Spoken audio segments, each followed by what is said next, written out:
Hey guys, so I did just release a video on how to analyze replays like Gregan, and a lot of people are asking how do I do the stats side of things. Now, stats are a big factor for me in analyzing replays from the top players, and so I do want to give you guys access to some of the knowledge that I use from my statistical background and my understanding of looking at ball chasing replays for the last 5+ years of Rocket League.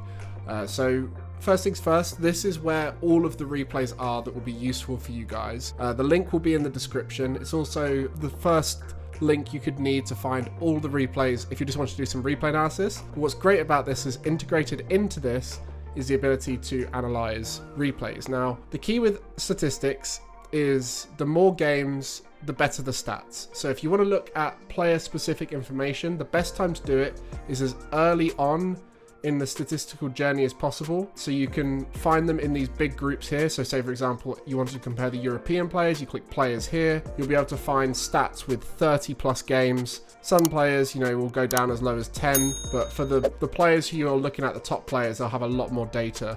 And this is where you can start finding averages, like Boost in particular. You see the same people in the same positions consistently across events, and they tend to have similar numbers. So this is the key, and you can also see where players have changed things week by week. So for example, with Team Liquid, who recently won the Regional 3, having lost Regional 2 and Regional 1 earlier than they'd expect. The big change there was one particular stat, and that was in the positioning stat here for Oski. If we look at Oski's stats here, this increased, and then Atto was more upfield. So the percentage behind the ball stat showed that Oski was attempting to get back more.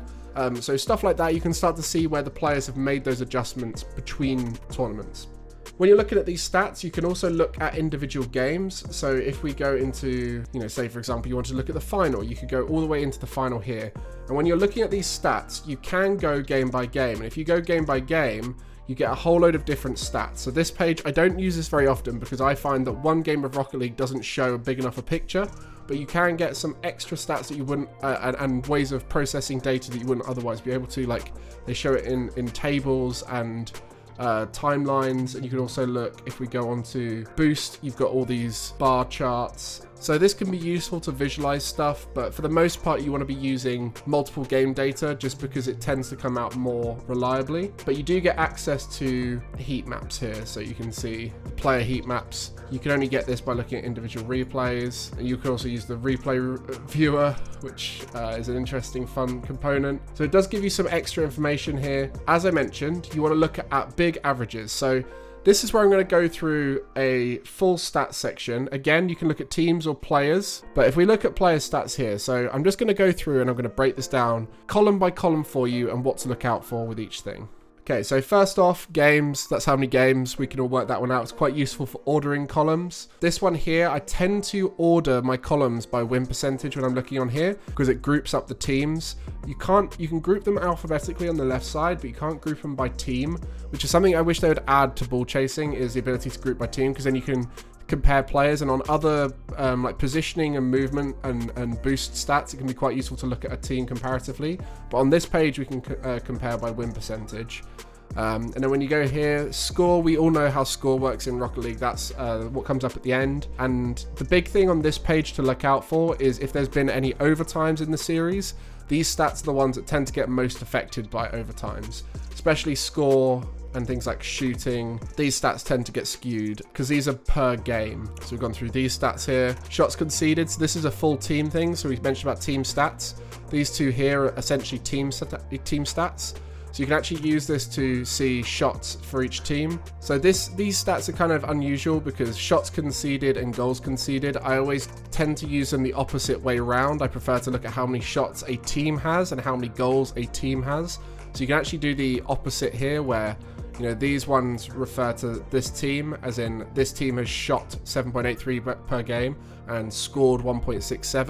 And then when you go the opposite way around, you can see that Team Liquid here have shot 9.67 per game and scored 2 times. So that's generally how I used it, even though the data itself is showing something different. And then when we look here, assists, again, per game, saves per game, demos inflicted, so that's how many demos this player has got. Demos taken is how many times this guy has been demoed per game. So again, these numbers tend to be pretty useful when you see them across a series or across multiple tournaments, but when you look at them individually, they can get a little bit skewed in individual games just based off of how a player plays in a certain game. If they have a good game, a bad game, if the game is very one-sided, you can often see goals and shots skewed quite heavily, whereas across a series, across a tournament, these tend to level out and show you who's more of a goal scorer, who's more of an assister, who's more of a saver, who gets more demos, etc. Right, now when we look at boost stats, this is actually a really interesting team to look at boost stats because there's a lot of very interesting data here. You can see, again, we don't have a way of ordering it by team, but I think actually on this, yeah, we can order it by team just because Team Liquid use so much boost, so we can order it in boost per minute, which is boost used per minute, I believe. And then this is boost collected per minute, I believe. It can be higher, but for the most part, it's lower. Yeah, Itachi is one of the few players where it goes higher. I don't know why, but these are very much the same on players. I'd be interested to know the exact calculation for both of them, but normally BPM is slightly higher than BCPM. But yeah, essentially the same thing. So I only ever look at BPM. And then average amount is the amount of boost the player has on average. So when you look at this stat column, I generally look to see if it's close to 50. Anything above 50 is very good average boost amount. So Vatira tends to go higher. Some players tend to go a lot lower. So like Itachi plays a specific role where he's much more willing to be on lower boost. And so in those cases, it's generally fine. But you tend to notice the people who you look at and go, oh, they're very good with their boost. They tend to have an average of between 50 and 55, normally just above 50. And players you look at who aren't very efficient tend to be a lot lower. This, by the way, is very high boost per minute. Normally it's between 350 and 420. And again, this is something you can see when you look at the overall stats of people at your level.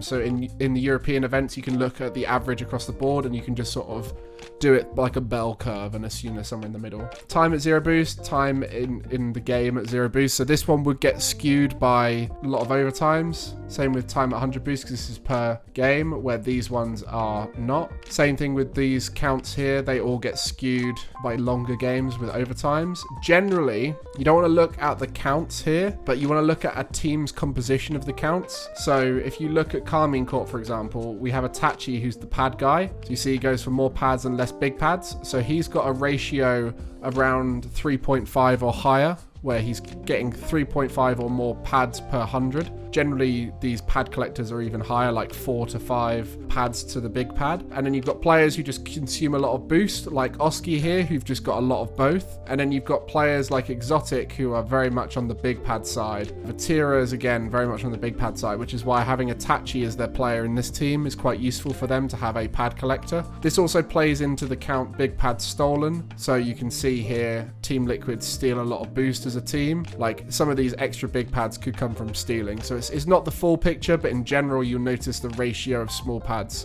to big pads. That's the key to look out for. Then amount used while supersonic, so you can see where boost is wasted. Team Liquid have a lot used while supersonic. They're one of the most boost consuming teams in Rocket League, and it's because they're trying to zoom around the pitch and take boosts from the opposition, etc, etc. Where you can see on Carmine Corp, they're much more in a reasonable range of boost used while supersonic. You'll also notice with players who go for a lot of demos, they generally have a lot more used while supersonic, because that's what you need to do to keep up the speed that you want to keep at. And then if we look at positioning, now this is the interesting one, because this is where I really wish you could start putting them in team order, because most of these stats are really not that useful in isolation, but are more useful in relation to your team and as a team versus your opposition.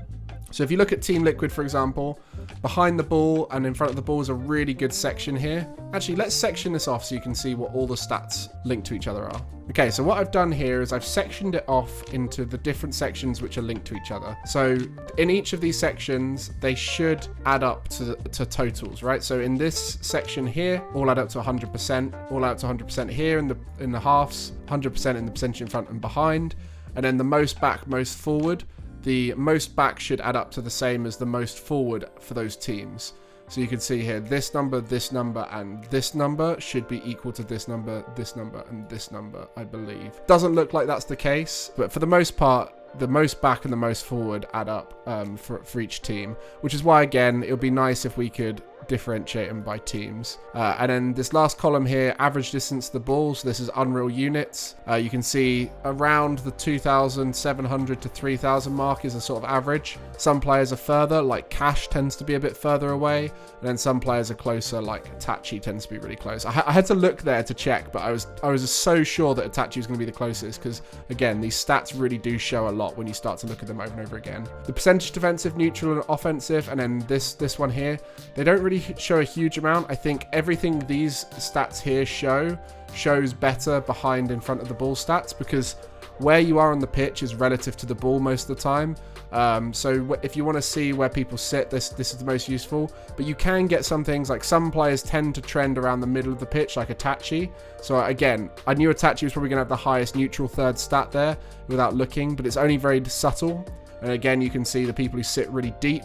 So it does give you some information, like to see who sits deep, who plays in front of the ball, and in the opponent's half a bit more, and stuff like that. But I really think you find that more so in this stat here. And also this column here is very useful to see a team that's winning a lot. So you can see when a team is getting behind the ball and winning challenges. So you can see Carmine Corp are all very balanced here, and that's because they try and rotate back and try and win challenges. And the biggest one of these positional stats that I've seen trend with team success, Liquid again, an anomaly. We don't tend to look at those, but is the most common thing I see is the team that is on average behind the ball more tends to win more. And that's just because when you think of an interaction, there's a ball in the middle. The player who wins that interaction is going to remain behind the ball, and the player who loses the interaction is going to go in front of the ball. So it does represent those interactions on a larger scale, but there is trends within the way people move that decide that this is a different factor. So for example, teams that rotate back faster, teams that don't like to set up field, teams that like to sit up field like Atto does will tend to be a bit higher. So yeah, there's variation there. And you can also see who your super defensive minded players are. Like I bet Torment and Khalid, those kinds of players, to just name a few that are going to be at the major, would have a really high behind the ball stat compared to their team. Let's have a little look. So you can see here, I've just gone and found the Regional 3 stats totals, and this is version 1 here. And if you look at the percentage behind the ball and in front of the ball, Torment is 77 behind, Calm very much in front of the ball, and Beast Mode in the middle. So you can see there where you've got a player who sits most furthest back, they tend to show in those stats. You can also see, if we scroll up here, you can see that with Nolly, Chronic, and apparently Jack. Chronic is the deepest there by quite a bit. You can look at the most back stat as well. This can be quite useful to look across here. But yeah, in general, this is the one which I think shows the positioning composition of a team the most. Then the final section here in the main stats area is movement. Now this one is a great one to look at that doesn't get affected by length of games like overtime, similar to the positioning, because these are all percentage based. So you don't need to worry about time within the game. And you got here average speed, which is, as you'd expect, it's the average speed at which a team are moving. You can see Team Liquid here are at the extreme end. Oski and Atto are the two highest in the league. So this is very much an anomaly number, but you start to get quite good when you look over and over again at seeing what a number looks like to show a faster game versus not. Anything above 1600 I would say is fast. Once you start getting really high in the 1600s, that's rushing. Liquid are one of the few teams you can play whilst rush, the club being another team that plays like that. I would say normally around 1500 to 1550 is sort of the average for most players. The players who tend to weave and dodge around on pads in the middle of the pitch, they'll tend to be a bit lower because they're closer proximity wise, so they don't need to have as much speed. So you can start to get a bit of information around speed stats here. And then you've got it broken down again into two sections here. So if we section this up, you can see two sections that add up to 100%. So slow speed, boost speed, supersonic speed. This is simply the slow speed is anything that you can get to with just your throttle and without using boost. Boost speed is that speed between that and supersonic, and then supersonic is as you'd imagine when you got those trails behind you. If you want to see the indication of how those work, the speedometer thing, which I spoke about in my replay analysis tool video, that comes up in there. And then this one here is ground, low air, and high air. So grounded is whenever your wheels are on the ground. Low air is when you're anything between off the ground and crossbar height, I believe it is. And then high air is anything above that. Let me just check that for you. Yeah, so I got that confirmed by Can't Fly, the maker of BallChasing before, and percentage low air is percentage of the time spent in the air, but lower than the goal crossbar, so less than approximately 840 Unreal units in the game. There you go. And then the power slide count and duration. So power slide duration is calculated by the amount of times power slide is pressed whilst the person is also grounded. So this is the more useful stat here. Power slide count, I believe that's every time they press power slide. So in theory, they could be pressing it whilst in the air and it would just rack it up. So now I've gone through the stats, I do just want to explain a few things before you go away. Stats give you an indication of what you might see from players. When you're looking at the total stats for the players in a regional like these, you can really get a bigger picture of what kind of things the players tend to do and generally where they sit on the pitch based off their positioning and movement. Now, when you go into a game, you still have to use your own knowledge and sense of the game to get a better picture and understand how things have changed. But you can see changes week by week, scrim by scrim in teams by looking at stats. For example, if you've got a player who's trying to work on their boost management, you could give them something boost related within the boost stats here, like average amount, and then be like, right, this week of scrims and then next week of scrims, let's see how your average amount has changed.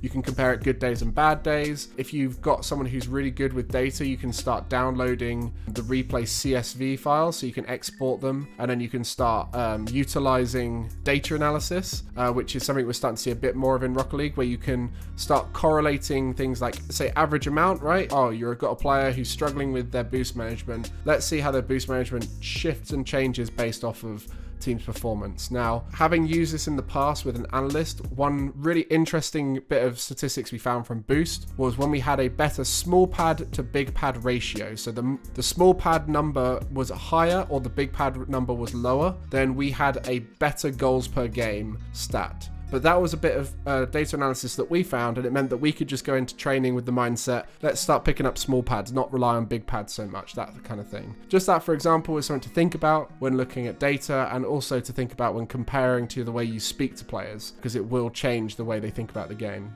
As I mentioned before, we do have some anomalies. For example, players like Cash sit very far away from the ball, so you can look at their replays and start to understand what that looks like in the game. We also have some anomalies like players who sit really deep back. We also have some really interesting anomalies like, for example, K-Dop is one of the highest low air players and one of the lowest grounded players. In fact, the lowest grounded player. But that's because he dodges around the pitch a lot. So you do get anomalies from things that you wouldn't expect. Because look, he is very high low air, but not very high air. So that means that he's not going for a lot of aerials, but he's spending a lot of time low to the ground. And when you watch his gameplay, he just spends a lot of time dodging around the pitch. Very rarely just driving along the pitch. Shooting percentage, again, very interesting stat. You can start to understand why that happens with some players and what that's affecting. And then you've also got to see how they compare with the team. So for example, we've just looked at shooting percentage here, and you look at Stizzy is 6.67%. If we look at his teammates like VK Salen's very high. And then you can also start looking and seeing whether the assists are there. So you can see whether there's a player who's doing a lot of the finishing off. You can see whether there's a player who's doing a lot of assists. But again, you've got to get into the game to really understand where that's coming from. So you have to understand the full big picture with stats. And what I've spoken about today is the basics of stats, but it's when you start utilizing stats in conjunction with each other. For example, like we said, shooting percentage being lower. Let's have a look at the assist. Oh, the assists are higher. They're deliberately missing close to the net or putting the ball in an uncomfortable position for the goalkeeper, which is setting up goals. So they're not missing their shots. They're just not the final blow in their team strategy. And equally, if you look at a player with a high shooting percentage and a lot of goals, but not a lot of assists, they might be doing the opposite, where they come in and clean up a lot. So you can see stats that give you information, but you can't just go, Extra has a low average amount, so therefore he's wasting a lot of boost, because it could be linked to the way that they play the game, their play style. If that was useful for you, if that gave you some information on how to analyze stats, let me know, because I know a lot of people don't really understand stats fully, and this doesn't tell you how to use stats, but it gives you some ideas on where you can start looking with the numbers. And as I mentioned before, the more you look at stats, the more you start to see the patterns, in particular around the numbers that you see here: boost per minute, count big pads, small pads, etc. These are all numbers that frequently fluctuate around the same point. So you can start to sort of guesstimate what's average and what's below and above average just by looking at them. So good luck analyzing your statistics, and if you want to have more how do you coach videos using BallChasing, using any of the other tools that I use, let me know what you want to know about in the comments and I'll get it to you in the future.